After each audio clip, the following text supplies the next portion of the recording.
കേരളത്തിൽ ആദ്യം പെൻഷൻ പ്രഖ്യാപിച്ചു കൊടുക്കാൻ തുടങ്ങിയത് ഏത് ഗവൺമെന്റ് ആവശ്യം? ആർ ശങ്കർ ഗവൺമെന്റ് ആണ്. 1980 45 രൂപ 60 വയസ്സ് കഴിയുന്ന കർഷക തൊഴിലാളിക്ക് ഇ കെ നായനാർ സർക്കാരിന്റെ കാലത്ത് ആദ്യത്തെ കർഷക തൊഴിലാളി പെൻഷനായിട്ട് അനുവദിക്കുന്നത്. അടിപൊളി. അന്ന് നിയമസഭയിൽ ഉണ്ടായിരുന്ന കെ കരുണാകരന്റെ നിലപാടെന്തായിരുന്നു? പ്രത്യുൽപാദനപരമല്ല പെൻഷനുകൾ എന്ന നിലപാട് രാഷ്ട്രീയമായി എടുത്ത ഒരേ ഒരു പാർട്ടിയുള്ളൂ, അത് കേരളത്തിൽ കോൺഗ്രസ് എന്ന് പറയുന്ന പാർട്ടിയാണ്. UDF ഗവൺമെന്റ് ഒരു പെൻഷനും കൂട്ടിയിട്ടില്ല എന്ന് ഇതുപോലെ പറഞ്ഞുകൊണ്ടിരിക്കുന്നുണ്ട്. അതിനുശേഷം 82 ആ സർക്കാർ വീണു. പകരം 82 UDF സർക്കാർ അധികാരത്തിൽ വന്നു. 45 രൂപയിൽ നിന്ന് 1 രൂപ കൂട്ടിയോ?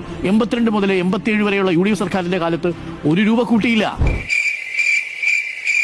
87 ഇ കെ നായനാർ മന്ത്രിസഭ വീണ്ടും വരേണ്ടി വന്നു 45 രൂപയിൽ നിന്ന് 60 രൂപയായിട്ട് ആ പെൻഷൻ വർദ്ധിപ്പിക്കാൻ. അതായത് 45 രൂപയായിരുന്ന പെൻഷൻ 60 രൂപയായി വർദ്ധിപ്പിക്കുന്നത്. ആദ്യത്തെ വർധനവുണ്ടാവുന്നത് ഇ കെ നായനാരുടെ 1987 സർക്കാരിന്റെ കാലത്താണ്. ആ സർക്കാർ 92 പോയി, UDF വന്നു.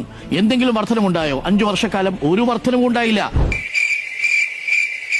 ഒടുവിൽ 96 പെൻഷൻ 60 രൂപയിൽ നിന്ന് 120 രൂപയായിട്ട് വീണ്ടും വർദ്ധിപ്പിക്കുന്നു ഇ കെ നായനാർ സർക്കാരിന്റെ കാലത്ത്. മൂന്നാമത്തെ വർധനയും LDF സർക്കാരിന്റെ കാലത്ത് 1996 കോൺഗ്രസിന്റെ ഏതെങ്കിലും സർക്കാർ ഏതെങ്കിലും ഘട്ടത്തിൽ പെൻഷൻ വർദ്ധിപ്പിച്ചു? നാമമാത്രമായിട്ടാണെങ്കിലും 96 വരെ വർദ്ധിപ്പിച്ചില്ല. അതിനുശേഷം 2001 എ കെ ആന്റണി സർക്കാർ വരുന്നു. അടിമുടി സാമ്പത്തിക ബാധ്യത നമുക്കറിയാമല്ലോ. 91 എ കെ ആന്റണി സർക്കാർ വരുമ്പോഴാണ് 28 മാസമാണെന്ന് പെൻഷൻ കുടിശ്ശിക ഉണ്ടായിരുന്നത്. കേരളത്തിന്റെ ചരിത്രത്തിൽ ഏറ്റവും കൂടുതൽ കുടിശ്ശിക ഉണ്ടായിരുന്ന കാലം 2001 വന്ന എ കെ ആന്റണി സർക്കാരിന്റെ കാലമാണ്. ആ 28 മാസക്കാലത്തെ പെൻഷൻ 120 രൂപയുടെ പെൻഷന്റെ കുടിശ്ശിക കൊടുത്തു തീർക്കുന്ന ആരാണെന്നറിയാമോ? 28 മാസത്തെ പെൻഷന്റെ കുടിശ്ശിക 2006 വരുന്ന VS അച്യുതാനന്ദൻ സർക്കാരാണ്. അന്ന് VS അച്യുതാനന്ദൻ സർക്കാർ 2011 ഇറങ്ങിപ്പോകുമ്പോൾ ഒരു മാസത്തെ കുടിശ്ശികയില്ല. ഈ 120 രൂപ എന്നുള്ളത് 500 രൂപയാക്കിയിട്ടാണ് VS അച്യുതാനന്ദൻ പോകുന്നത്. വർധന ഉണ്ടാവുന്നു. 120 നിന്നാണ് വർധന ഉണ്ടാവുന്നതെന്ന് ആലോചിക്കണം. അപ്പോ 2011 വരെയും UDFന്റെ സർക്കാരിന്റെ ഒരു സർക്കാരും 1 രൂപ പോലും ആ അർത്ഥത്തിൽ വർധനവ് വരുത്തിയിട്ടില്ല.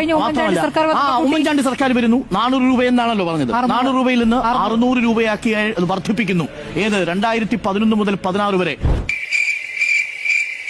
അവിടെയാണ് 3 മാസം മുതൽ ചില പെൻഷനുകൾ 11 മാസം, ചില പെൻഷനുകൾ 18 മാസം എന്നിങ്ങനെ വ്യത്യസ്ത തരത്തിലുള്ള കുടിശ്ശികയായിട്ട് പോകുന്നു. നമ്മുടെ സഭയിൽ ഞാൻ നേരത്തെ വായിച്ചിട്ടുണ്ട് സ്വരാജിന്റെ ചോദ്യത്തിന് തോമസ് ഐസക് നൽകിയ മറുപടി. ആ പെൻഷൻ അവിടെ കൊടുത്തു പോകുന്നു. അപ്പോൾ ഈ കാലങ്ങളിലെല്ലാം അതും 600 രൂപയിൽ നിന്ന് 1000 രൂപയാക്കി, 1000 രൂപയിൽ നിന്ന് 1600 രൂപയാക്കി പെൻഷൻ വർദ്ധിപ്പിക്കുന്ന സാഹചര്യം ഉണ്ടാവുന്നു. നീ എവിടെ പരിപാടി അവതരിപ്പിച്ചാലും ഇത് തന്നെയാണല്ലോ നിന്റെ വിധി.